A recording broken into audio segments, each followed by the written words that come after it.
Saya hormati kepada sahabat saya, Bapak Letkol Infantri Tri Purwanto SIP, yang sebentar lagi akan meninggalkan kita berangkat ke tempat tugas yang baru di Cirebon. Yang saya hormati Bapak Dandim Aceh Timur yang baru, Bapak Letkol Infantri Novi Widianto.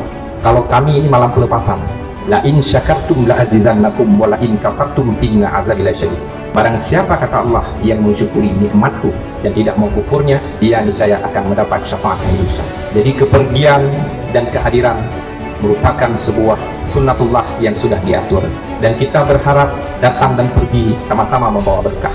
Kami atas nama pimpinan pemerintah Kabupaten Aceh Timur mengucapkan selamat bertugas di tempat yang baru. Bagi sahabat kami, Bapak Tri Purwanto, semoga di tempat yang baru Bapak lebih sukses dengan karirnya dan nanti kembali ke Aceh dengan posisi yang baru pula. Bisa-bisa mungkin jadi pangdam sekarang.